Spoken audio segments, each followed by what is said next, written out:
Well, good morning, everybody. I think this is certainly the first time we've done a PCA support group online. Obviously, we are all missing the opportunity to meet together physically and to give you all a big warm hug as you walk in the door in the way that we normally would.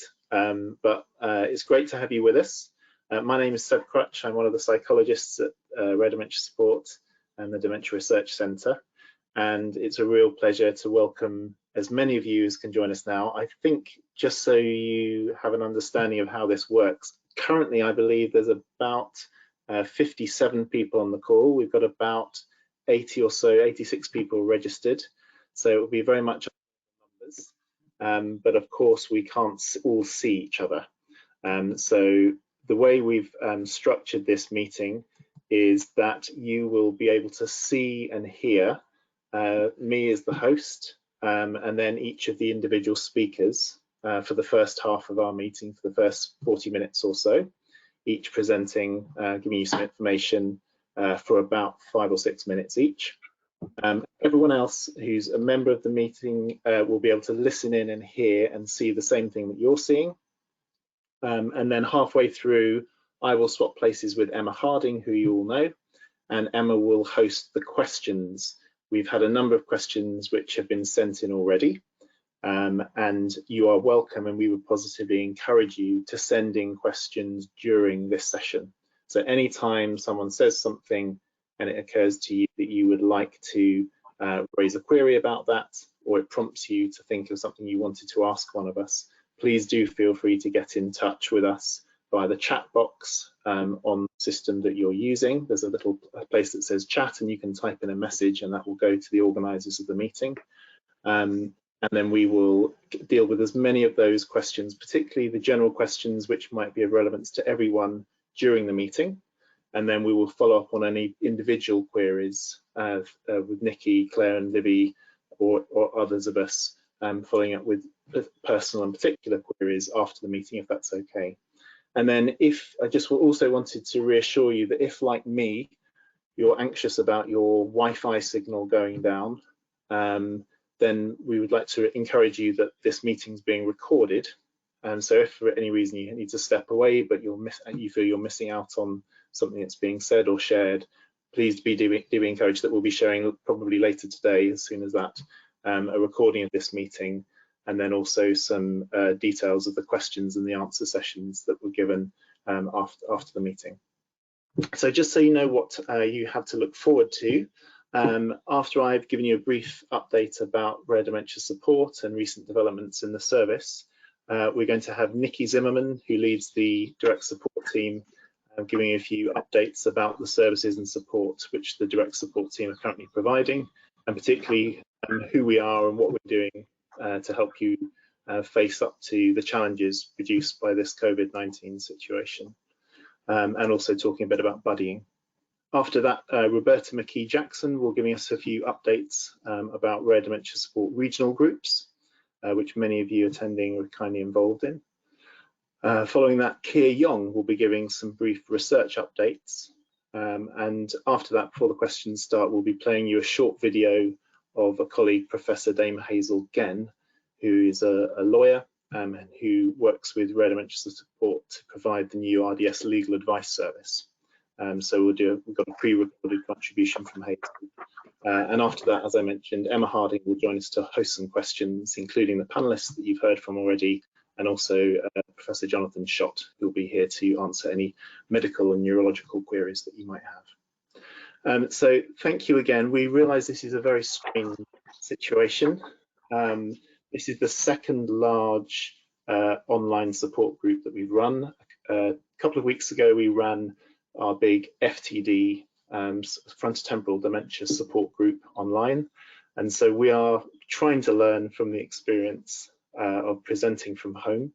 I think one of the good things about being visible to you rather than on the radio is that none of us are having to kind of hide under our duvets to remove external sound, but I would be surprised if we reach the end of our hour and a half together without there being a few interruptions or disruptions because of a breakdown in signal or children running in or some unforeseen circumstance. So don't be worried.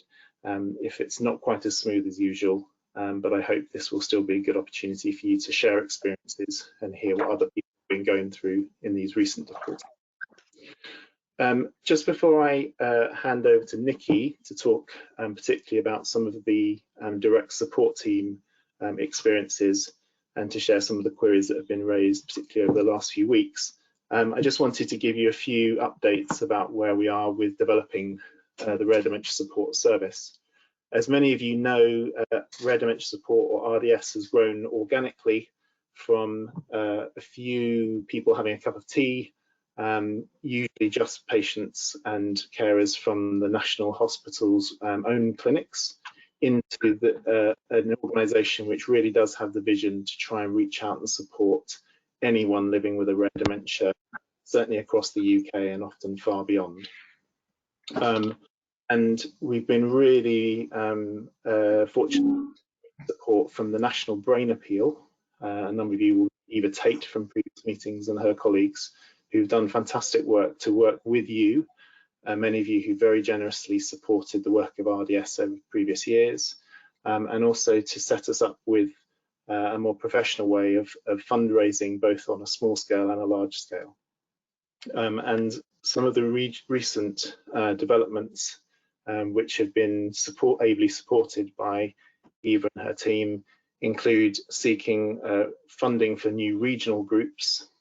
So, for example, some funding which has enabled the setup of a new support group down in Devon at Powderham Castle, and ambitions to continue to do that, to grow and make the opportunity for people, rather than having to all travel to London all the time, to try and create regional groups where we have lots of members currently living, but currently have existing opportunities for you to meet in person.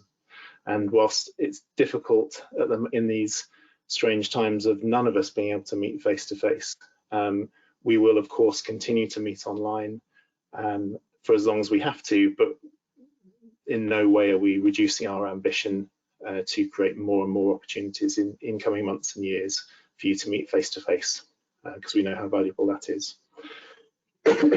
We are, however, trying to expand obviously our digital provision. Many of you very generously helped with creating the new RDS website, which launched just over a month ago and which has had a lot of use, by contributing stories, contributing videos, and also contributing your feedback, telling us what you think, what worked and didn't work, as Kaylee and Emily and the rest of the team were developing that. And we're really particularly delighted that through some of the funding that we've got, that we've been able to employ Catherine Ada as the new comms officer, communications officer for RDS and the DRC, the Dementia Research Centre, and she will be working with us and you, we hope, to share stories and to get messages out there to friends, to family, to professional groups who don't know enough yet about the condition that you're living with. I think another thing we're trying to do, particularly prompted, it was always an ambition, but it's been particularly accelerated and prompted by this strange lockdown situation, is to start in a couple of weeks some new small support groups. So obviously this session today is one voice talking to many, and what we want to make sure is that we don't lose the opportunity for those more intimate conversations as well that we usually do in small group gatherings at our London meetings and through the regional groups. So we started in a couple of weeks. We've offered 4 different types of session, either information-based sessions or experience-based sessions, where a couple of members of us from the RDS team will just help to gently facilitate or guide a discussion amongst small groups of up to 12 people around topics of interest that have been suggested by members as being something that would be valuable to talk about. And that's just a start, and we will continue rolling that programme on. So for those of you reading the headlines and thinking, oh crikey, how long is this isolation going to last, and which of us might be targeted as having to be isolated for much longer than others, we will try and do our level best to be with you and support you through that for as long as it takes. And we're not closed to the ideas. We want there to be more and more. So if you have suggestions about how we can best support you, both individually and collectively during this time, please do let us know, either through the contact@Rare Dementia Support email address or approaches to us who you know. One or two other quick updates. I mentioned Catherine, our new communications officer, starting, and we're also really pleased that in a couple of months we will have our new rare dementia support dedicated Admiral nurse, who will be someone who we hope is particularly experienced and skilled in working with people in the middle and later stages of PCA and other conditions. That job is being advertised at the moment. We obviously don't know exactly how the current coronavirus situation will affect their physical starting with us, but we hope certainly by email and telephone support that once we found the right person, that they will be able to join Nikki, Claire and Libby and the rest of the direct support team to offer as much help and support to you as they can. We're also really excited that Eva has also managed to find funding through an organisation called the Maclay Foundation to support Jill Walton and her ambition to develop some pre-bereavement grief and loss groups. And so that's work that's ongoing. We're really delighted to have Jill back working with us in that role. And also Chris Hardy is taking up a new part-time education officer post to really try and drive forward the programme of creative ways of engaging professional groups. In this PCA group, I guess we've talked many times over the years about how we would like optometrists and ophthalmologists and other relevant healthcare professionals to understand a bit more about what PCA is. And we need to do that both by going direct to the professionals through professional training, but also by equipping you as members with resources that you can share with the people that you're coming into contact with to try and bring them up to speed with how they can use their existing skills to try and help you, even if they think that, having not heard of PCA before, that they've got nothing to offer you. They'll have lots of skills which we need to try and draw out for you. And the last quick update before I hand on to Nikki is just to say we are continuing to make really good progress with the grand ambition to create a first in the world rare dementia support centre, a physical home for the support groups. And the National Brain Appeal trustees are very generously committed to raise up to £7 million for that ambitious goal. And so we're currently looking at sites in and around Queen Square where we could hopefully develop a proposal for a physical building or a physical space where we can host our meetings, and particularly to enable us to provide better one-to-one, one-to-family and one-to-small group type support. We've been very fortunate to have the support of Wellcome Collection, as you know, and Wellcome Trust to hold our big group meetings. And there are already places at University College London where we can host really large groups, but what we want is that more intimate space where you can feel really heard and supported on a regular basis. So that work is continuing, and we feel that even if things slow down a little bit during this coronavirus situation, we're pushing on and pulling out all the stops that we can to push forward with the bits of that project that we can. So enough waffle from me. It's a great pleasure for me to be able to hand over to Nikki Zimmerman, who many of you will know from the meetings, from speaking on the phone and through email. It's been just such a fantastic change for Rare Dementia Support to have Nikki as part of the team over the now last year and a half. And she's brought such expertise and empathy and compassion to the support that I hope many of you feel you receive. But we always want to do more, and of course the recent coronavirus situation has forced us into doing things very differently and at a different pace, and I think Nikki will tell you a little bit about that now. So I will disappear off your screens for a few moments. Just wanted to say thank you again for joining us. We hope you enjoy the rest of the day, and just a reminder, please do let us know either via the chat box or via an email to contact at raredementiasupport.org any questions that you'd like us to try and tackle in the second half of the meeting. All right, bye for now.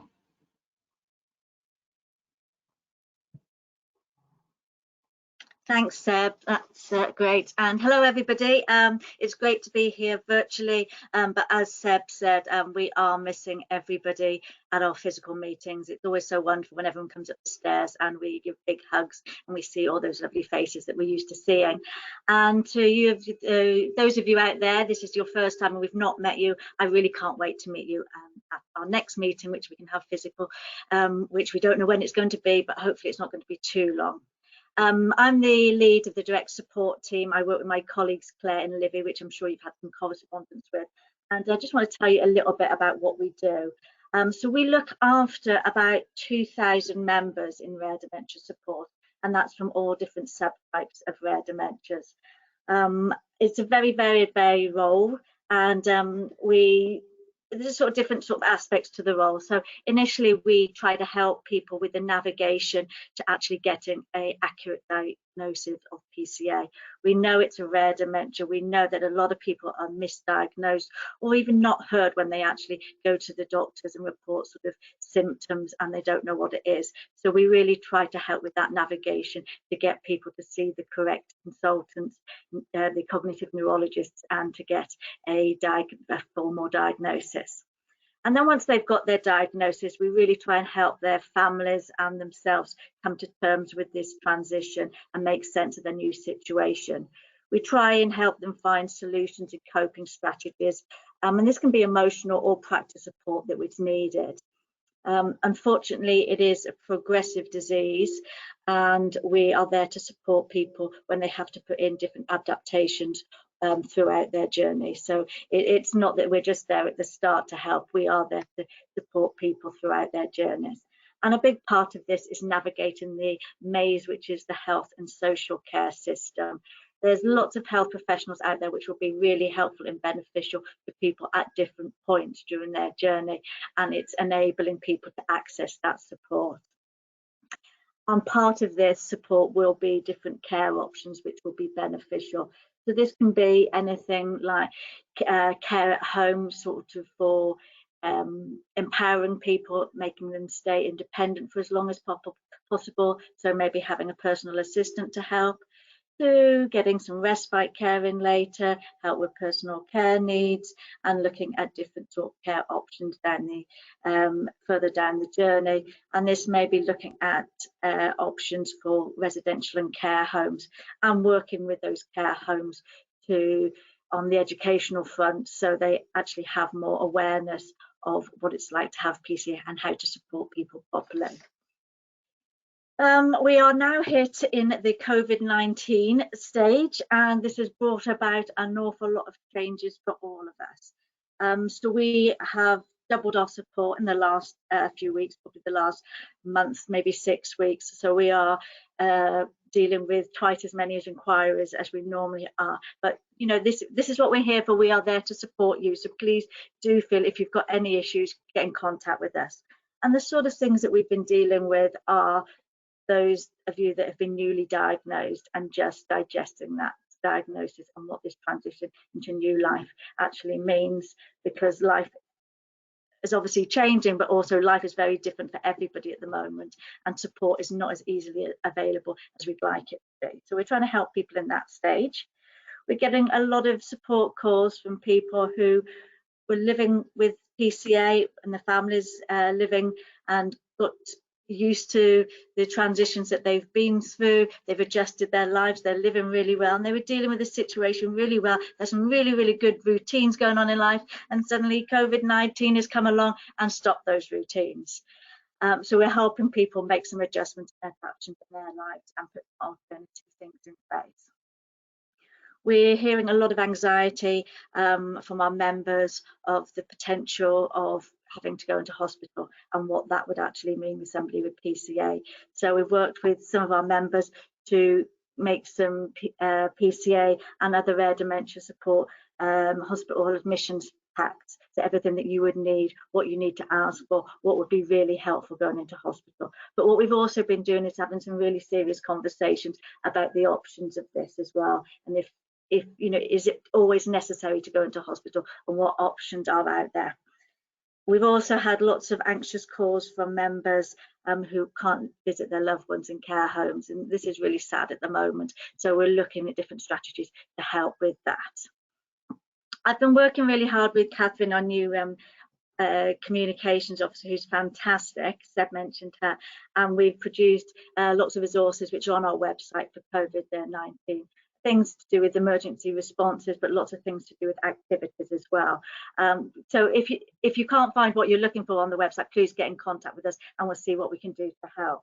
but it's things like, you know, alternatives into your day to help with your routine. And really, I would encourage people to get outside as much as possible and spend time in their gardens. But if they're, you know, having their one walk a day, make it a nice long walk, make it a nice nature walk. Smell the flowers, go to the park, smell the cut grass, listen to the birds. I had my dog walk this morning with my dog, as I do every morning, and the grass had just been cut and it smelled fantastic, and the parakeets were flying overhead and everything, and it was really good for sort of my mental health and the start of my day. So I would encourage getting out as much as possible. And when you are in the home, looking at what you're actually doing and sort of trying to make those chores that you do in everyday life into a bit more of an activity and a bit more entertaining. So if you can do some home baking, get and do some of that, get some lovely smells in the kitchen, and, you know, do some cooking sort of where you've got all those aromas, and sort of really enjoy being in the home, especially sort of for family meal times if you can. Our entertainment has changed an awful lot at the moment, so everything is online. We can't go to the theatre, we can't go to the opera, but they can come to us. So there's some fantastic resources. They are in our activity packs in the COVID resources on the website. But, you know, there are loads of things out there. You can join Zoom choirs. So although we have to change our ways in life, we can actually still have very fulfilled lives, which we would really encourage at the moment. And for a bit of chill out time, the National Brain Appeal have been having a famous actor read poetry every evening, so you can access those. And I believe Patrick Stewart is also doing a daily Shakespeare sonnet. So whatever floats your boat, there are different amenities that are now available to us. And just before I go, I want to talk a little bit about the Buddying Network, which we've been trying to get set up. And in this time of sort of social isolation, peer support is really, really important. So we're trying to do what we can to match people and to group people. So, you know, they've got multiple people to be in contact with. The last few weeks, I've had some fantastic chats with some of our existing members, but some of our new ones as well. And you people out there, you are amazing. We have now got a PCA Zoom group, which is being set up by a lovely lady down in Kent. And hopefully we're going to have more of these coming as well across the country as well. So although we can't be with each other at our groups, hopefully we can see each other. So please get in contact with us. We are here to help you and to support you. So like I said, there's 3 of us here, and we are working to make the best of this situation for you. I'm now going to hand back to Seb if he's around. Hello. Hey, there you go. Cheers. We are still working on our transitions. We're not quite as slick and smooth as the BBC yet, but we will soon. We will soon. Yeah, so I just really endorse everything that Nikki said. Our colleague Ida Suarez Gonzalez, who Nikki mentioned, who's currently locked down in Spain, but who works with us, has also been writing in the past week about the support that Nikki and her team have been offering to people and trying to share some of the stories, because we're highly aware that living in lockdown presents some unique and unrecognised or poorly recognised challenges, particularly for those of you living with PCA and other forms of rarer dementia. And we're keen to make people as aware of that as we can do. There may be some opportunities to place stories in the media, particularly about the challenges of living with PCA or another condition during lockdown. So if any of you are particularly keen to share your experiences of the unique challenges that PCA have brought to you at the moment, then please do let us know. Obviously no obligation to do that in a public way. Sometimes we can share stories privately and anonymously in written form as well, or others of you might like to record your story to share with other members via our website or another means. But anyone who'd like to share those experiences, please do. We now turn, it's a great pleasure to introduce Roberta McKee-Jackson, who again many of you will know as a long-time PCA support group member, and who's also done fantastic work with us for the past few years as the regional support group coordinator. And Roberta really has done more than anyone else to try and create a cohesive network across the UK and to spot where there is need, where we've got members living who don't yet know or haven't had the chance to meet physically with other people living also with PCA. So Roberta will tell you a bit about today about recent developments in that network, and I can see she's on the screen now, so I will hand over. Roberta, thank you. Thank you very much, Seb, and a warm welcome to all of you. I feel very close to many people in this group because I've been a part of the PCA group for more than 8 years now. So I'm sorry I can't see you in person, but hopefully we'll be able to do that before too long. I did want to give you a little bit of an update about our regional support groups. Currently, we have basically 28 different types of regional support groups around the UK.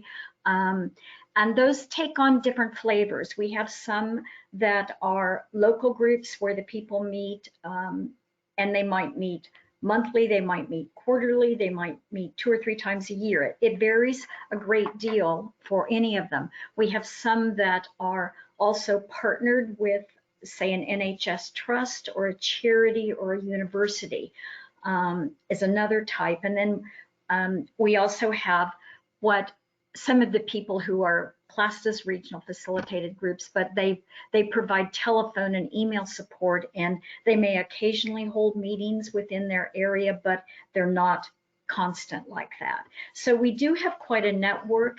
On our new website, we've listed under the in the calendar section all of the groups that do hold meetings. Now, at this point, until the website undergoes another revision, we don't have the information in there for individuals who actually do more telephone and email support with their groups of people.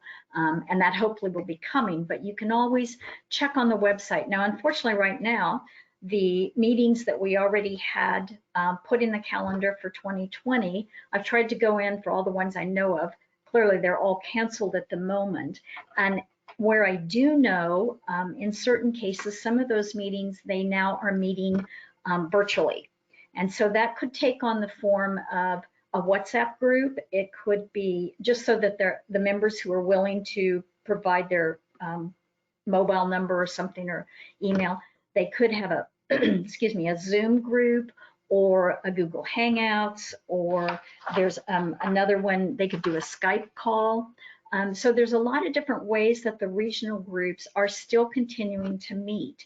And when I do know the details of those, then I'm trying to make the updates on the website. But I would encourage any of you, if you're part of an existing regional group at this point in time, get in touch with your regional facilitator or the people who coordinate that group so you can find out exactly what's going on. Because I know in the Hearts PCA group, which I co-run with Di Garfield, we have actually increased. We're now meeting every 2 weeks just to be able to get the people together that can call in on a video chat, because they're seeing more concerns. And as Nikki was saying, you know, it's either anxiety about suddenly the people who maybe were going to daycare centers or had a lot of outside activities, now they are prevented from doing that, so they're at home. So how to deal with that, how to deal with the ones whose partners are in a care home and maybe they aren't able to visit them. So I would encourage all of you to look at that and see where you can make some contact with the other members within your regional group, because I think most of the regional facilitators are trying to incorporate some type of virtual meetings, or if they can't, they certainly are available for email and telephone support at this point in time until they can actually hold physical meetings again. The other thing is, many of you may be aware of, is on Facebook, there are closed groups for PCA that were started originally by Jan Womack and Martina Wise, coordinate those now and administer those. And there's a number of those groups depending on the level you're in. Some are for PCA, people with PCA only, some is for just the partners or spouses group. So there's a whole different bunch of them, but I would encourage you, because there's a lot of communication going on within those Facebook groups on a daily basis. And there's a wealth of information that you can find in there that could help you. So they're not really one of our regional groups, but it's a way for you to, again, get more information. As Seb was saying also, we were talking about the new groups and expansion, and we had some very definite plans for this year. We did get one group started in Devon and Exeter, and that's at Powderham Castle, and that's a group that really will support multiple types of rare dementias. But they had 3 meetings, I believe, before they had to cancel. And so I think they're probably trying to do some things through virtual meetings or with telephone and email support. But we also had plans for a meeting that should have just happened earlier this week, and that was a new group in North Wales through Bangor University. Again, that one's been put on hold. We also were talking about trying to start groups in Bristol area, in Leeds, Scotland, Northern Ireland, and different places like that. Again, we have a lot of areas within the UK that are not covered, and so we really are looking for areas, or if anybody is interested in forming a group, please get in touch with me, because we can see what we can do to set that up. Because even as in this day, when we're all dealing with this pandemic, there's still ways for you to get together and support each other. So I think that's basically what I have to tell you about. But if you have any questions, again, about the virtual meetings and the capabilities there, get in touch with me. I may be able to give you a little bit of direction on that as well. Thank you. Great, thank you so much, Roberta. And I'd just like to sort of endorse and second your thanks to the likes of you and others who do host and facilitate those groups and attend those regional groups. It's such a support to many people who can't make it to our main London meetings. And it's great to also see how flexible people have been in this situation in adapting how they're meeting and how they're getting together. Great, now it's time to introduce you all to Kier Yong. Many of you will know Kier, who's made an absolutely extraordinary contribution to research into PCA at the Dementia Research Centre, and very much now on an international stage as well, in driving forward collective and collaborative work across centres who are interested in understanding more about the nature of posterior cortical atrophy and what we can do to support people living with that condition. So Kier's going to give you a little bit of a rundown of current activity. Obviously, some of that activity has paused, but other projects are ongoing, and there's a constant flow of new information about the condition. So Kier, thanks so much for joining us. Great, thank you, Seb. So I'd firstly like to note that despite, again, current very challenging circumstances, overall to date, PCA research at UCL has been going on in a dedicated fashion for over 15 years. And this has been made possible by the efforts of participants living with PCA, and that includes many support group members. People have volunteered to take part from all across the UK, as well as far afield as Sweden, Canada, or South Africa, to be involved in research. And this involvement in research has ranged from people taking part in telephone-based interviews to give a better idea about some of their symptoms, donating blood samples, to developing support strategies, as Seb's mentioned, or indeed developing brain imaging techniques to better improve understanding into the causes of PCA. Now, in some ways, there are some crude parallels with recent headlines and current research activity. So you may have heard recent reference to statistical models estimating the spread of COVID-19, and perhaps mention of a centre called the London School of Hygiene and Tropical Medicine. Now, over the last month, UCL has really, at least by far, exceeded my expectations in adjusting to current circumstances by providing researchers remote access to statistical software packages. So in practice, that means that myself and other PCA UCL researchers have been working on statistical models with some guidance actually from the London School of Hygiene and Tropical Medicine to better interpret information that people have generously provided as part of their involvement in research over the last few years. Now, this information provided by participants particularly relates to investigations of people's spatial awareness, with an emphasis on factors influencing people's sense of where exactly they are in space, their balance, as well as their confidence getting around. And of particular interest in how we can make best use of different types of sensory information, so not only visual, but also body and balance sense, to perform everyday movements, such as with sitting to standing, or to do with hand-eye coordination. So now, while research visits at people's homes or visits to UCL are clearly currently on hold, and this includes ongoing studies to develop strategies supporting reaching and everyday actions, as well as state-of-the-art brain scanning techniques.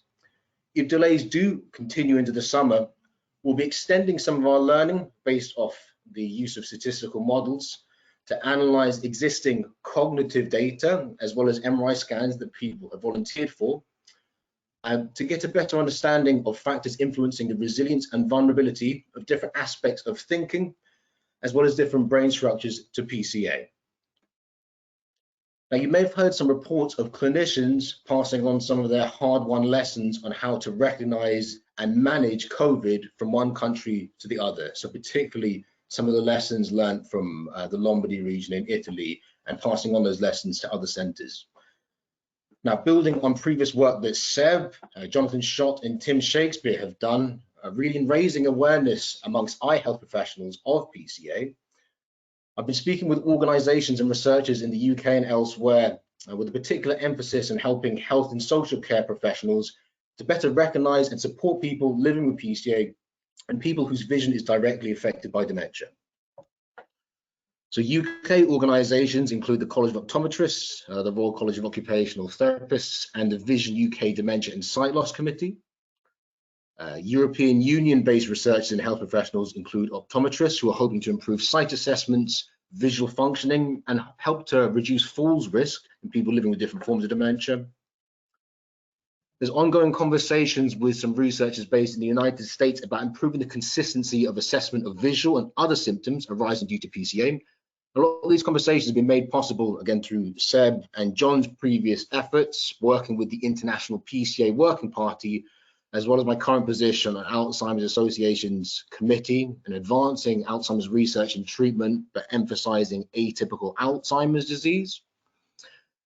And conversations with other countries include groups based in Singapore and Japan, who not only provide support services, but also conduct high quality research into PCA and younger onset dementia. And I'd like to emphasize some of the reciprocity of these exchanges. Now, it's not as simple as us passing on some of the learning that's really been derived from UK efforts to other centers.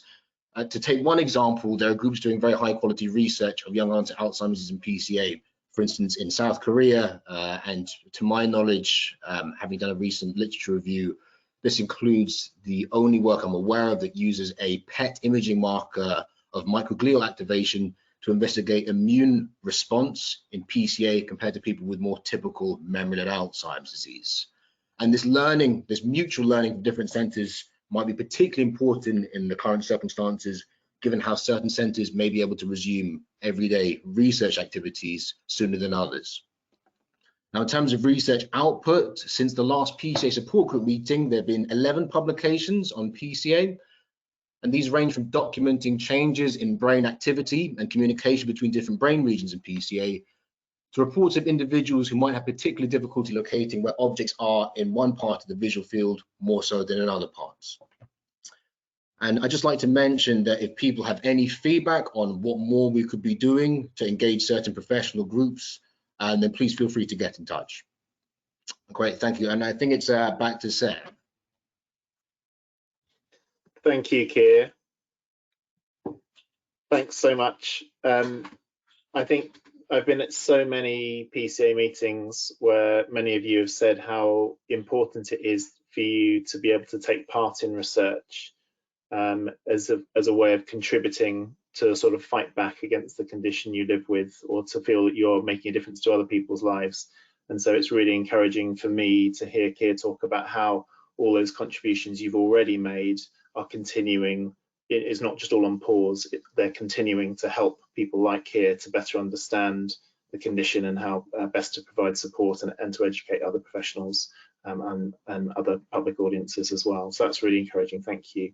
I'd also just put in a small plug, if it's okay, for the Rare Dementia Support Impact Project, which Emily and Claire and Livy and many others are involved in and organising, which is our effort for the first time ever to try and understand what support needs, both nationally and locally, you have access to, what what needs currently unmet you have, so that we can try and understand what value peer support and professional support provides to you. And that really is one of the few projects that can continue actively at the moment, because it involves a couple of hours of phone interview. So if any of you are willing to take part in that, please do just drop an email to research@raredementiasupport.org, and one of the team would love to have a chat with you over the coming months. Without any further ado, my next opportunity is to introduce you to a pre-recorded session with Professor Dame Hazel Genn, who is previously the head of the Faculty of Laws at UCL and who is the director of the Centre for Access to Justice. So she's a lawyer, and the real appeal when we started working with her and her team just over a year ago is that Hazel, despite being pretty much one of the most knowledgeable academics and in the understanding of the law, her particular focus has been very practical. It's been on how the law affects the everyday lives of you and me, and in particular how it affects the lives of people who live with additional challenges such as health conditions like PCA, where sometimes we're not aware of what legal and financial and other support we're entitled to.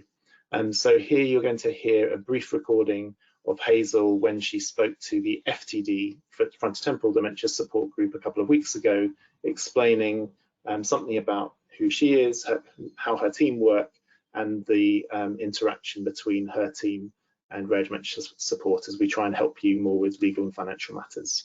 I think Emily will now play the video. Thanks.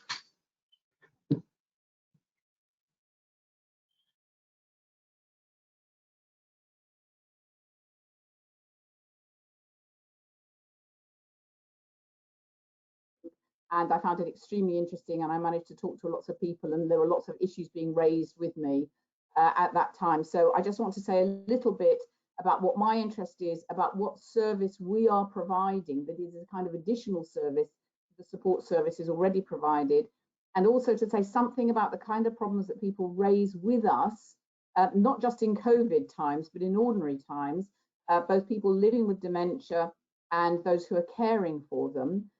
Because aside from this being a massive health issue, it raises a lot of other issues which you will have come across.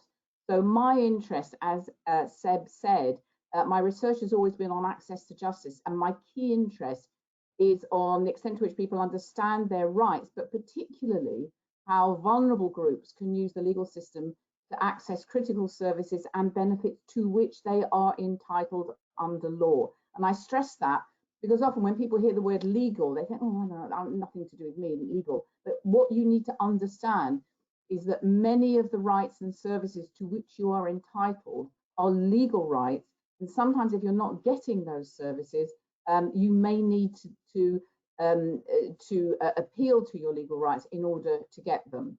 So I set up the Centre for Access to Justice in 2013 using qualified lawyers and students from the Faculty of Laws.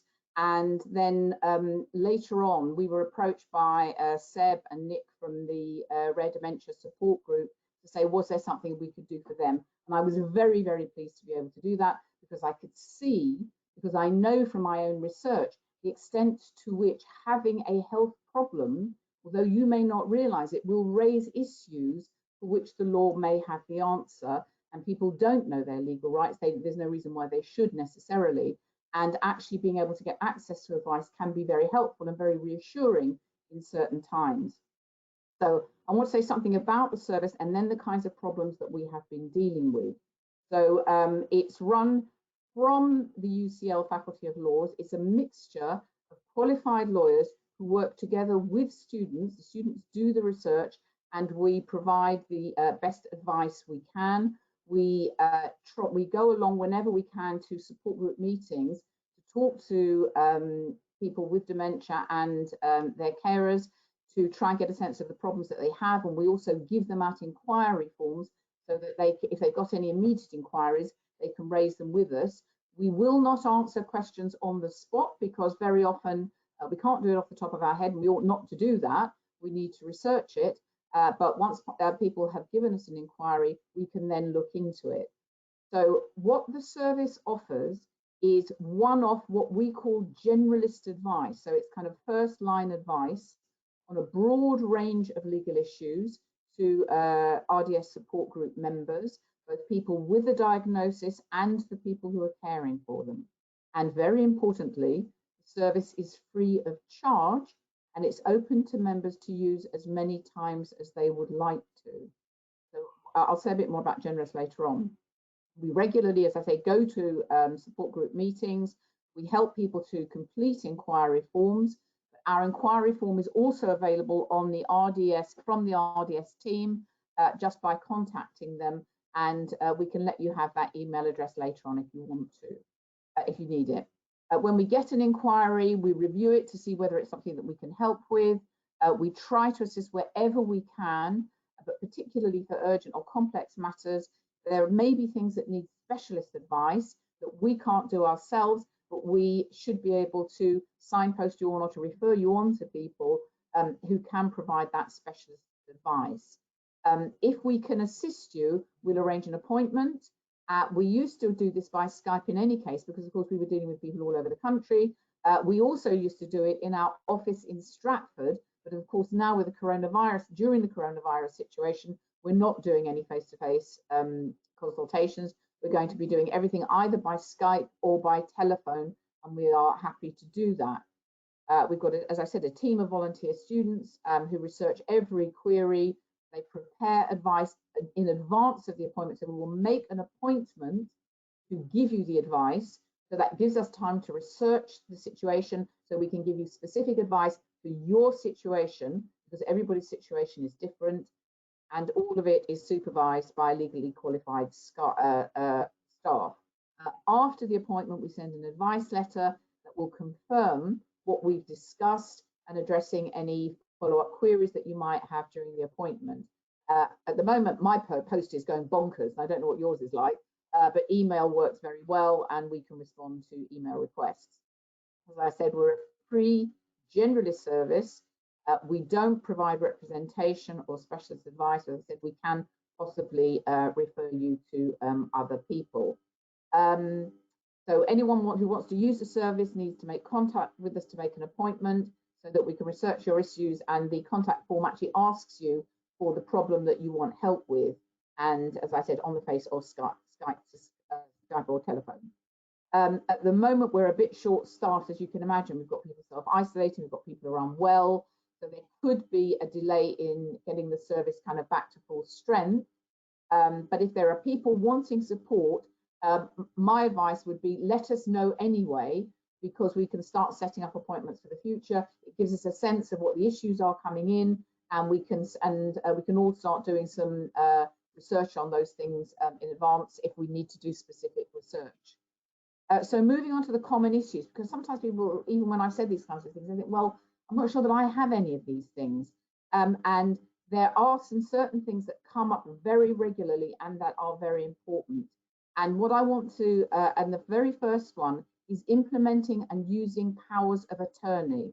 What that means is that you legally permit another person to make decisions for you in relation to your health and your health care, or your property and your finances. That is extremely important. And what I want to stress to you now is that it is important to do it as early as possible while you have capacity. So while you are able to do that, you can say, okay, if I lose mental capacity under the law, which means that I wouldn't be able to do this, while I have capacity, what I want to do is to say, okay, this person will make decisions for me in relation to my health and in relation to property and finances. And I'm going to say this now because it's really, really important in the current situation. Nobody ever likes raising this with people, and I always do. And it's not because I'm too blunt or macabre, but because I think it's really important in this situation. While you have capacity, you need to think about what happens if you become ill, in any case, but if you become ill with coronavirus, and you make clear what your preferences are in relation to health and health care. And if you make that clear in advance, you retain your autonomy over what happens to you in the future. You relieve responsibility from your relatives, sort of worrying about that, what would you want, and indeed healthcare professionals. And I have to say, as somebody who is very down to earth about these kinds of things, as soon as the coronavirus started thing, I dug out my advance directive and I said to my family, okay, you know, if I get this, these are my preferences. This is what I want to happen. And I have already arranged a power of attorney for my husband and son over my health and well-being. So, you know, this applies to me just as much as anybody else. But lasting powers of attorney, very important to think about, and making clear your preferences in relation to how you want to be treated, in relation to healthcare, and in relation to end of life decisions. We all have to think about that.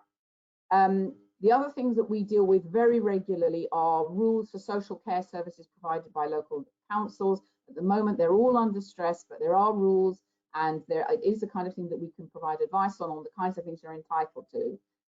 Eligibility rules for continuing NHS healthcare. It's all in disarray at the moment, but again, there are rights, there are rules about it, and we can provide advice on that.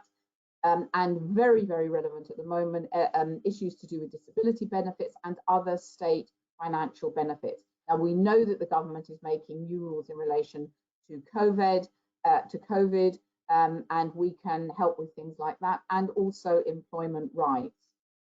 We are developing ourselves resources and fact sheets that we're going to publish on the RDS website so that support group members can access that information more readily. We're also in the process of preparing video guides of how to complete benefit forms. I think we're going to try and continue that because I think people are absolutely fuddled by the benefit forms, and we're going to try and provide support on that, and also applications for PIP, personal independence payments. I think the other thing that I will do, I won't say it now, but there are some other sources of support, and there's one I'm going to mention now. There's one sort of general support site. It's called Advice Now, and again, we can email it around later on. And what Advice Now has done has been to collect together lots of the good quality information about coronavirus and other matters, and they've put them all on their website. And so it's a very good kind of central one-stop website for all of the things you might be concerned about. And the thing about Advice Now is that it's got a kind of quality mark, it's a quality standard, so you know that the information on there is proper quality, that they've sifted through all of the information, and they're only putting sources of information on there that are top quality information. So I would advise anybody, if they're thinking, where can I just look, go onto the Advice Now website, which covers a whole range of issues, not just to do with benefits and housing and all those other things, not just to do with coronavirus, but they also have collected together all of the best information about coronavirus. So I think I can see that there are lots and lots of questions to Nick and other people. So I will stop now. If anyone has any questions, you can ask now, but if we run out of time, please do, you can submit your questions, and you can submit questions. If it's easiest to send questions to me, I'm happy for them to come to me, and I can field them and pass them on to my colleagues in the team. And it's lovely to meet you. I wish I could see you, and I'll hope to see you again before too long at another support group meeting, but good luck anyway, and goodbye.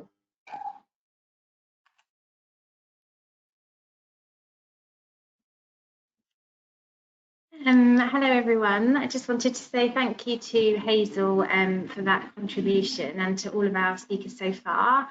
My name is Emma Harding, and I know lots of you, I'm sure, who are tuned in at home. I'm a researcher at the Dementia Research Centre and have been facilitating the PCA support group for a couple of years with the help of other members of the team who you've just seen, and those working really hard behind the scenes. So thank you. I can see that 82 of you are joined to the webinar at the moment, so that's brilliant, and thank you for joining us and bearing with us as we get used to this new format. We're now going to move on to questions, and thank you for those of you who have already sent them in. Please do feel free to keep sending them via the questions chat box. And I'd like to welcome our panelists back to join me. So we should have everyone appearing shortly. Here's Nikki, great. And And I'll just be reading out the questions and people will be chipping in. Also, we should be welcoming Professor John Schott as well. And he will be helping out with some questions when he's here at 2. There we go. Thanks for joining us, John. A pleasure. Hope you can hear me. Yes, I can hear you fine. John, for those of you who already know John is Professor of Neurology at UCL and Consultant Neurologist at the National Hospital, and also Chief Medical Officer for Alzheimer's Research UK. So we've got a great panelist of expertise. I'm going to kick off with the first question, which was about continuing healthcare funding. How do we know if we might be eligible for continuing healthcare funding? Nikki, do you have any? Yes, yeah, we, as Hazel said, she has these questions all the time, and we will forward and we will get information from her. But in brief, it's very, very difficult to get continuing healthcare. A lot of people get rejected. Some people do get it on appeal, but it is very difficult to get. And what you do have to prove that there is a severe health need there. There's initial screening, first of all, by a nurse or a doctor, and it looks at 12 different categories. If after that initial screening they feel that there is a likelihood, there will be another assessment, and that will be by 2 health professionals to decide whether somebody is eligible for this. But they will really have to prove that, you know, they score very high in this. At the moment, with COVID going on, there's just interruptions to this, so there's not any assessments being taken at the moment. There are, in some cases, some initial screenings going on, but they will not be going on to full assessments. However, if people are in hospital and they are being discharged really immediately from hospital, and there are some health needs there and some extra care needs that go in, that they are getting that care funded by the NHS at the moment. So there is that blanket protection there. But we can give people more advice, and Hazel can help with more individual situations on this. But basically, that is the sort of idea behind it. It is very difficult to get. There are certain steps to do it, but at the moment, unless you have got it or you're coming straight out of hospital with severe needs, it's going to be on hold. I hope that helps. Yes, thanks, Nikki. We'll make sure to circulate those resources that Nikki and Hazel mentioned about the application after this meeting. The next question, Hazel also touched on this, but I just wondered if you wanted to add anything to this, Nikki. So someone has asked, we have a power of attorney for finance, but not for health, but I am next of kin. Will I need this? Well, I think, as Hazel really pointed out, how important the health part of this really is, especially at the moment with the COVID pandemic around. Just being next of kin doesn't make you legally entitled. You know, if push comes to shove in that sort of dire time, it does go down to a best interest meeting. One of the other things I should also add with the importance of it is people really need to have, that is really beneficial to have in place if going forward and applying for continual healthcare funding. John, I think you want to add to this as well. I just wanted to add to that and to the legal advice that we heard earlier on, and which I think is really important, is that this applies just to everybody. This is not just about patients with PCA, with dementia or whatever. My wife and I have this. We should all be doing this. Everybody should have a will. Everyone should have these set up, and we should be doing it as early as possible. So pass on to your friends and relatives that this is an important thing to do at all times. I think no one is picking on anybody or pointing any fingers to people because they have particular diagnosis. This is just good advice, good life advice for everybody. And pick a member of your family that you like and that likes you as well. Thank you both. Okay, so the next question is about hospital admission, and you touched on this earlier, Nikki. So someone said, if my husband needs to go to hospital, how do we deal with this? Because he cannot speak in any meaningful way to hospital staff. Does anyone have any input? We have developed some resources that they are, the COVID pack on the website. So for example, Emma, a little while ago, you designed a really lovely poster, which states that, you know, I have, you know, if somebody has to go in a hospital, this can go with them, this can be placed above their bed. It identifies that they have PCA. It shows the short film to help the staff as well. It gives some advice to show the staff. What we also have created is going into hospital resource pack, so telling people what is going to be really, really important to take into hospital with them, and put it in a bag, have it named, have their hospital number on there, items that they need in there, and actually their medications list. And one of the important things is a little summary of what that person's sort of baseline is before sort of they got ill to go into hospital, because it's really not, you know, it's silly trying to rehabilitate somebody to a fantastic sort of level that they weren't at before, but it's also really important to make sure that this is the level they were at before they went on into hospital or before they got ill to go into. So, you know, to be able to acknowledge that for discharge. John, do you want to add to that? Just say from the other, with the sort of shoe on the other foot, being on the medical side of things, is do not assume that the people on the ward will know what this is, these conditions. If someone comes in to see me with a bizarre cancer or a bizarre skin problem, the chances are that the patient will know much more about this than I am. So don't be afraid of talking to the senior nurses on the wards and just explaining a little bit what this is, even directing them to this website, to the RDS support if necessary. People are often anxious. Human nature is to be anxious about things you don't understand, and if you say, look, this is a rare condition, you probably won't have heard of it, this is what it is, everyone will be much more relaxed about it. So use your expertise as well. Great, thank you, John. Okay, so the next question is, my wife doesn't understand the situation of COVID-19 and she is becoming restless and irritable. Does anyone have any suggestions for how to manage this?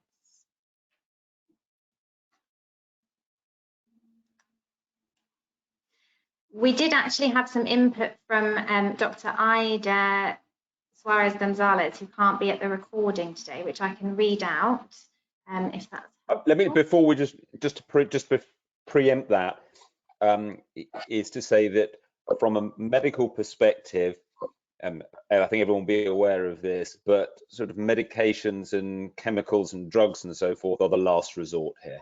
So I think they may or may not be necessary, but we really, really want to try behavioural interventions and so forth first.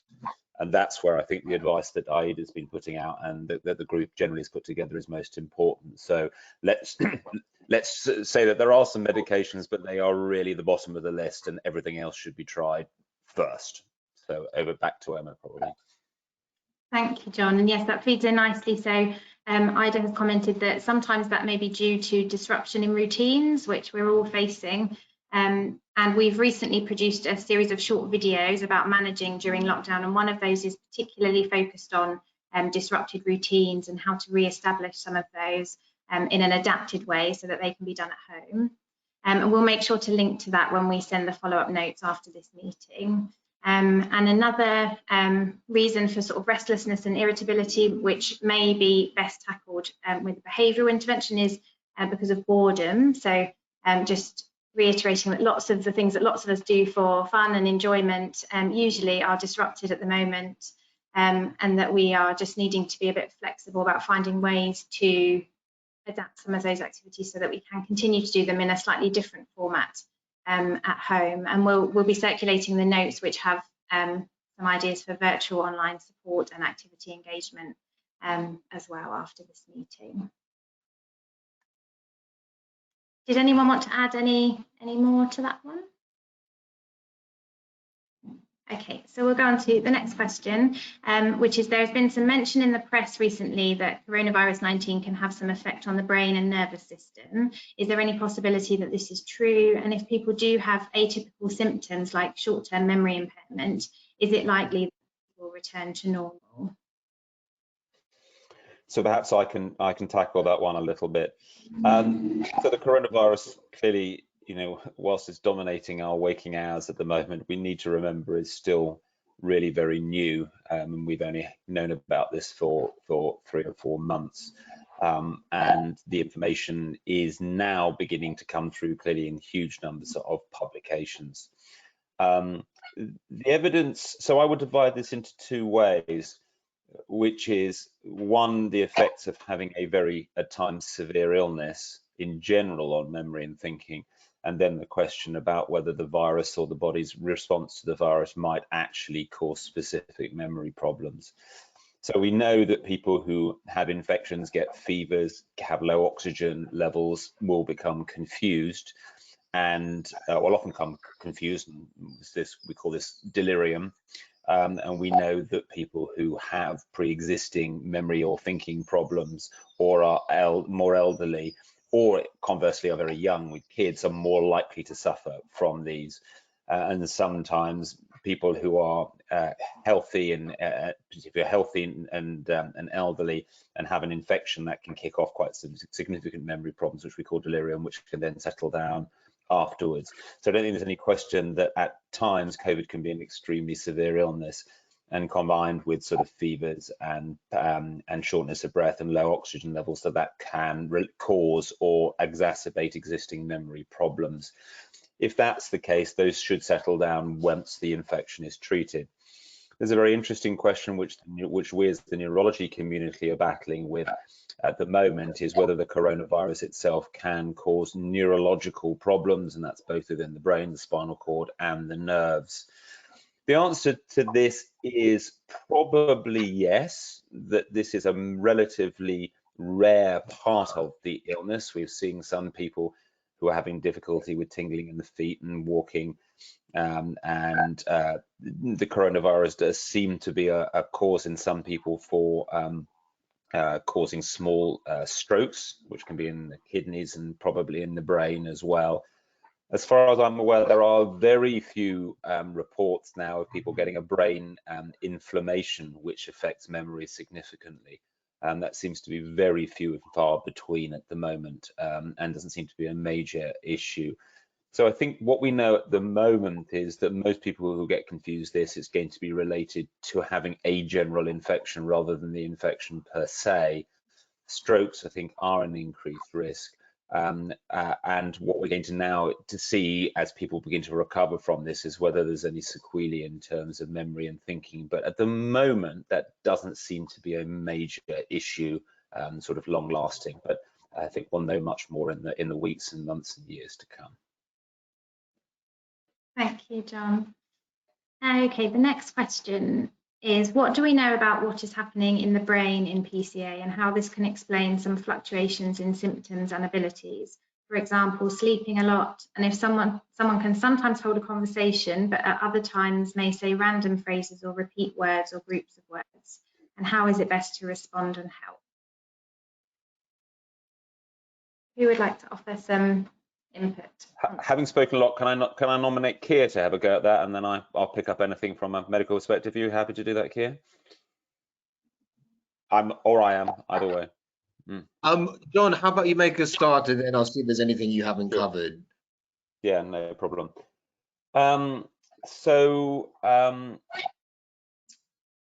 What do we know what's happening in the brain in PCA?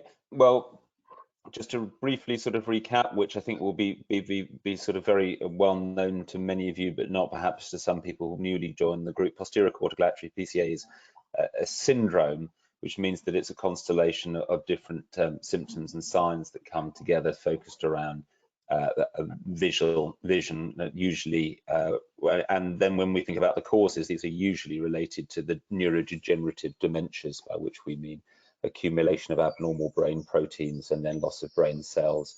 Commonest cause by far being Alzheimer's disease, probably about 70% of cases, and then a variety of other neurodegenerative conditions, such as dementia with Lewy bodies and various others as well. What all of those illnesses have in common is this accumulation of abnormal proteins, and then loss of brain cells and impaired communication between brain cells.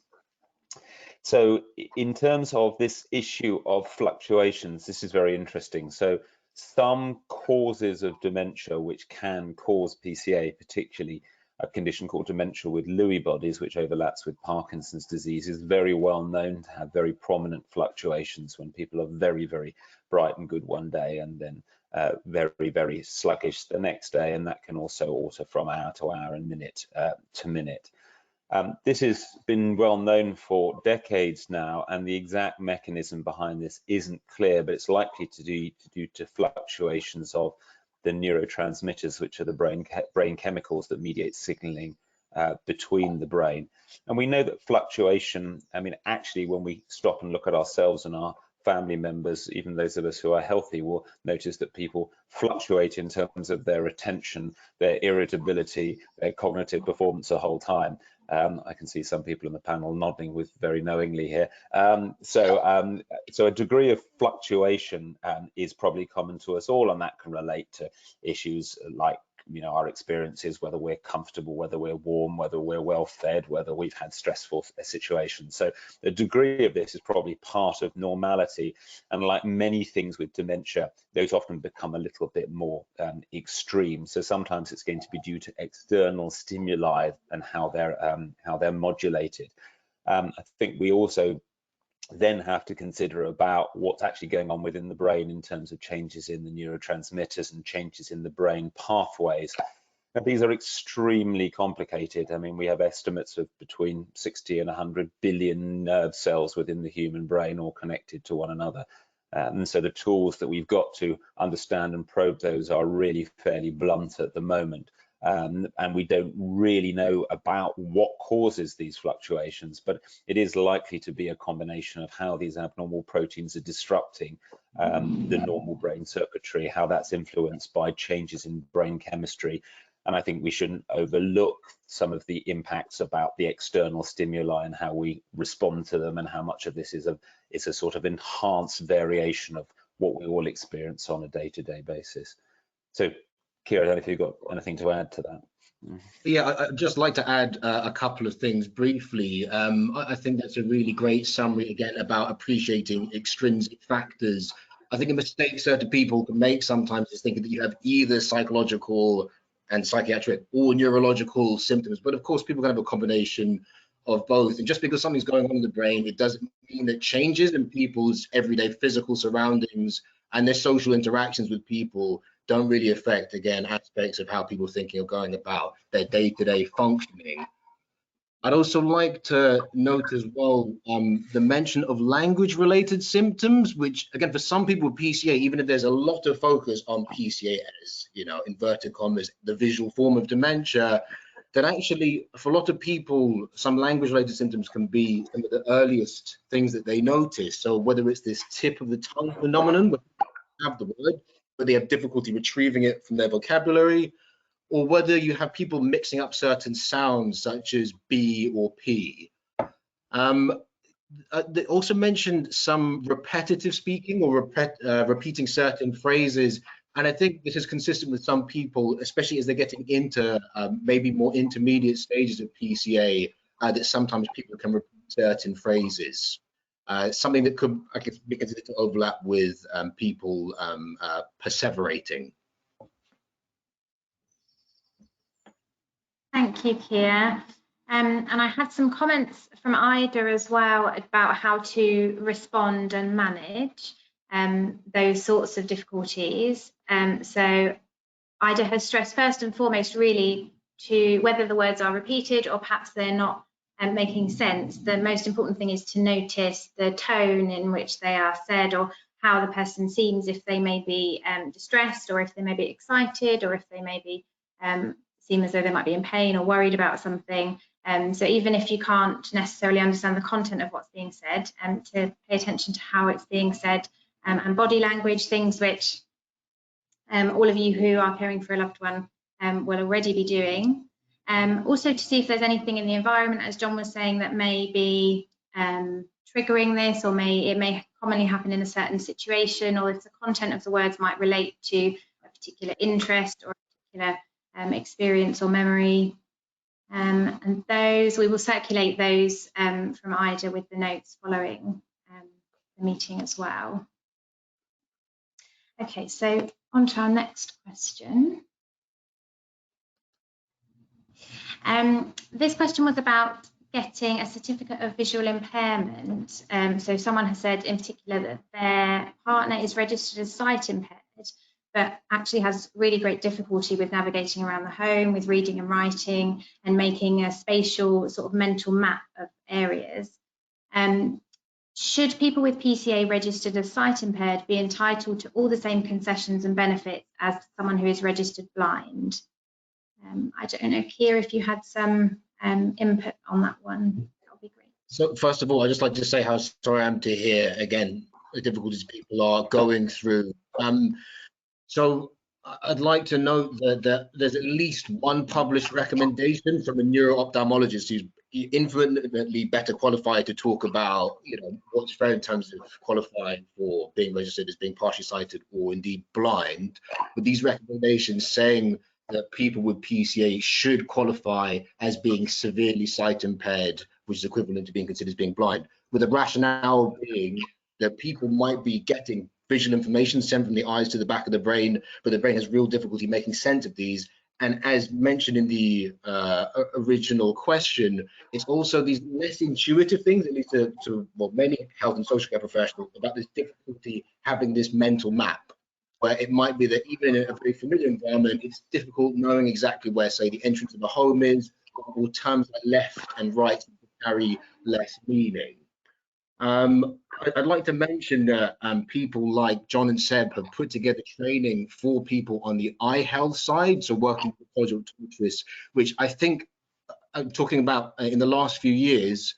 I think we've seen more people even get certified as being partially sighted in the first instance. I think historically this was a very contentious issue. We're seeing some improvements, but I appreciate that that's not much consolation for people who are still struggling to get the certificate for visual impairment in the first place. I'd also like to mention that I contacted the RNIB for input. They mentioned that things like the enhanced rate of PIP isn't based on registration status. That's broken down into mobility and daily living. Mobility includes mention of wayfinding difficulties, as well as how variable any difficulties might be. And it might be worth noting that while the notion of a cognitive or mental map, again, might not be that intuitive for a lot of people, mentioning things like getting lost or risk to safety, I think people can get a lot more concretely. And RNIB also mentioned that people can always seek a second opinion.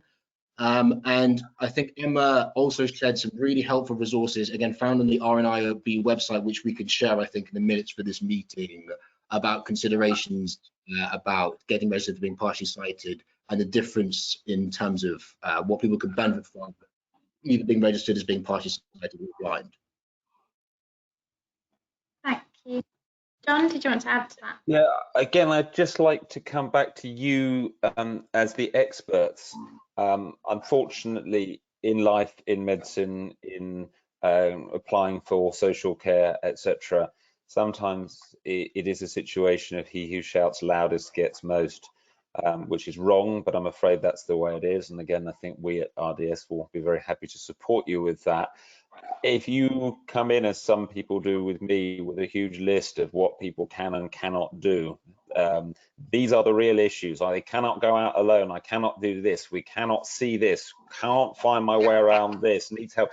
Actually, sometimes you can influence people's judgments just by, whereas if you're passive and nice and polite and British and say, well, you know, got PCA, can't read a book very well, people might say there. But if you say, look, really list out what the issues are, people may take you a bit more seriously. So unfortunately, justice is not blind when it comes to these sorts of things, and you need to explain why you are blind for them to be able to get to which is a shame, but sometimes that's how it is. And sometimes we find this with continuing care, with our nursing staff.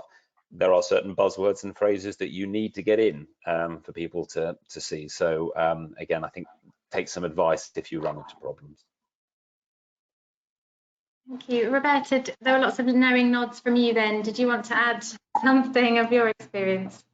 Just a brief thing from being on the side of a carer in this situation is just what John was saying is shout.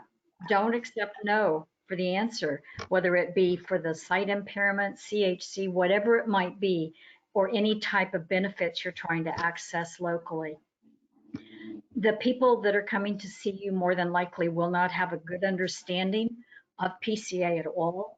And as much as you try to share information and give them things to read or the video to share, a lot of them don't take notice of that at all. So you just have to really stand up for yourself. And that's difficult for a lot of people to do that. But I know from personal experience and from others I've spoken with, the louder you shout, the better off you will be. And a lot of times you can get someone to listen to you and to understand what the needs really are of the person you're dealing with. That's all. Thank you, Roberta.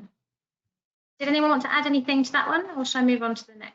I'll just add one thing, like in reiterating what Roberta said, is the amount of time with anything people get denied access for things and just want to give up. But it is on second time appeal, the success rate is so high. It really is. So I would say to anybody when applying for anything, please expect to be turned down the first time.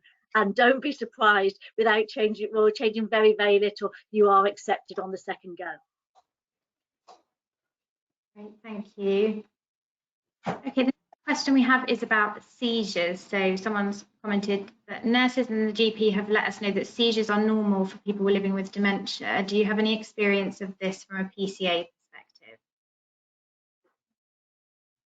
So perhaps I can handle that one. So seizures are not normal, but they are, or certainly can be, part of the illness. So again, going back to our discussion a little bit earlier on about what's happening with the brain, with these accumulation of these abnormal proteins and sort of breakdown of the normal brain networks and changes in brain chemistry, the brain is effectively a very, very highly tuned and sophisticated electrical circuit, and if some of those electrical wires get, which is what nerves are, get disrupted, then there's always the enhanced potential for seizures, which are basically little short circuits or uncontrolled activity within the brain. So they are certainly not ubiquitous. Certainly not everybody with dementia will have seizures. But as all forms of dementia become more advanced, seizures become more common. Having seizures very early in Alzheimer's disease or its variants, including PCA, is very unusual. Not completely out of the question, but that should be raised with your doctor just to consider whether there's something else going on. So of course you're entitled to have PCA and have another cause for seizures, or whether there is some atypical form going on here. As the illness becomes more advanced, then seizures do become more common, but they still occur in the minority of cases. So I think it's definitely worth flagging. In terms of the implications for this, so from a practical implication of anyone having seizures, and it doesn't matter whether you're a healthy 21-year-old heavy goods vehicle driver or someone with mild to moderate dementia, is there are some implications for driving. Now, most people with PCA will not be driving, but seizures has a particular implications for driving. I guess more pertinently is that seizures are very distressing for the people who witness them. They're distressing for people who experience them, and they can certainly also relate to impairments of cognition for a little period afterwards when people become confused. As usual in life, having explanation, understanding what's going on and what to be doing when they occur is important. So some relatively simple sort of first aid things. Importantly, not putting things in people's mouths, and actually, generally speaking, leaving people alone is sensible. Seizures that self-terminate within a minute or two probably don't need any further immediate medical advice, but if they go on for longer, then you call an ambulance. And in people who are having, and everyone who's having seizures should be assessed by their doctors and then taken, to see whether further investigations and tests are needed, which may not be the case in more advanced forms of PCA, but need to be considered. And then finally, there's the issues about medication. So we have lots of medications that can be helpful for preventing seizures. As with any medication, we pause and we think about the pros and cons of treatments. We think about the advantage and disadvantage of yet more tablets to be taken, about side effects, particularly on cognition and so forth. And as really importantly, like all the stuff that we're doing with dementia, is to take a very holistic view about not looking upon this just about the seizures, but also how this impacts the individual and their family, their activities of daily living, and the pros and cons. So in summary, certainly can be part of the process, but is not an inevitable part of the process, and where it is, do raise it with your doctors. And need to try and make a sort of personalized plan about how to manage them depending on the situation. Thank you, that's really helpful. And there's still lots of questions coming in, which is great. So just to reassure you that any we don't manage to get onto today, we will circulate some notes about afterwards. I had a question here for Kia. Has there been any more information as to causes of PCA? What do we know about this? Great, thank you for your question. So what's complicated PCA is that, well, firstly, the report in which the term PCA was first coined was in 1988, so just over 30 years ago. And there was some back and forth about whether PCA was, well, I think in early cases, something that was separate from Alzheimer's disease. In other cases, people were saying that PCA was equivalent to what would be considered an atypical form of Alzheimer's disease. And in other cases, people think that it represented its own discrete entity, but it could be caused by different things. Now, as John's mentioned already, while the most common cause of posterior cortical atrophy is the same pathology that causes Alzheimer's disease, so these amyloid plaques and neurofibrillary tau tangles, that PCA symptoms can also arise from other underlying causes. So, for example, Lewy body pathology, cortical basal degeneration, which is quite rare, as well as very rarely prion disease. And to make things even more complicated, in some very rare cases, there have been documented instances of someone who has a rare mutation, which can then cause PCA-like symptoms. But in terms of when we talk about the causes, often we talk about trying to understand what is the underlying pathology that's causing PCA. And something that complicates this as well is that, as mentioned, you can have the same underlying pathology that can cause both memory-led forms of Alzheimer's disease, but also relate to more of these changes to do with changes in vision and sense of space that's quite characteristic of PCA. And conversely, you can have those same changes in vision and sense of space that's caused by different underlying pathologies. So a key question amongst researchers, such as myself and others, is really trying to understand, well, why are there certain factors that seem to predispose someone to have PCA Alzheimer's disease, but not develop these memory symptoms, at least in earlier stages? And also in these earlier stages, there seem to be certain parts of the brain which are relatively spared.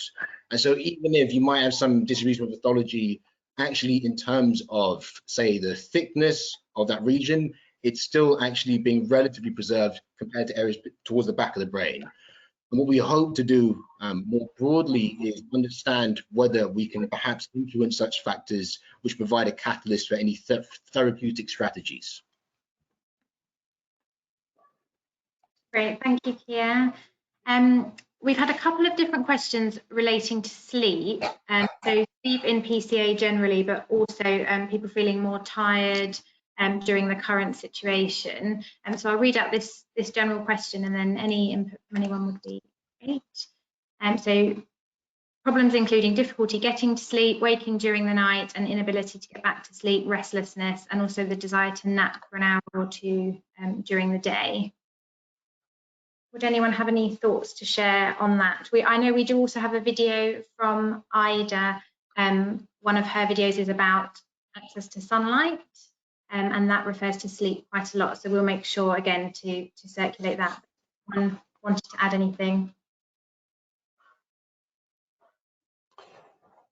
Well, I think we can say that first of all, I think so going back to the sort of holistic view about what's due to the brain due to PCA or Alzheimer's disease causing PCA versus the external stimuli and what we're and how the two combine. I think it's fair to say that the whole panel here will have had disruptive sleep patterns in the last few weeks. Everybody is adapting to changes in their natural rhythms with what's going on at the moment. I think everybody is under enhanced stress. Everyone's being bombarded with information. We're all dealing with huge uncertainty, which is very disruptive to humans generally. Lots of us have lost the sort of regular rhythm of going into work or not going into work. And we as human beings, I think, are very reliant on those rhythms. So I think, first of all, a degree of reassurance. I think this is all part of normal experience at the moment. I think what's been said about sunlight is important. I wouldn't necessarily believe what the President of the United States is saying about sunlight blanching the virus from us all, but getting out, getting some fresh air is important. And I think it's important to realize that the body, we have our own, what we call a circadian rhythm, which is the cycles that naturally your body goes through during the day. And if you're left inside in a totally dark room, that goes to about 26, 27 hours rather than 24 hours. So if you leave people in totally dark, secluded places, they will change over time and will disrupt their sleep-wake cycle. And what sunlight does is to regulate that cycle through a chemical called melatonin, which we'll come to in a moment. And so actually getting up and out in the early morning and spending wherever possible a little bit of time, particularly when the weather's nice, out in the sunshine and getting some light exposure is probably good for your circadian rhythms with regards to sleep, as well as your mood and general sense of well-being, particularly if you're isolated and not getting out. I realize that some people won't have the privilege of having outdoor space, for which makes things very difficult, but where you can, I would definitely encourage people to do that. Although remember, of course, perhaps to use a little bit of sun cream and things as well if it is really getting warm and hot. We don't want everyone sunburnt either. So I think that's a little bit about the natural biology for us all. As with everything that we've said, when there is disruption of brain networks, then things become more enhanced, and I think that's often the case. For those people who are inside, something that we use in hospitals quite a lot is actually to manipulate the lighting a little bit. So to have good bright lights in the morning and then have less light in the evening, but maybe a small amount of light so people can see enough not to get confused, but to manipulate the environment as much as you can to help with sleep.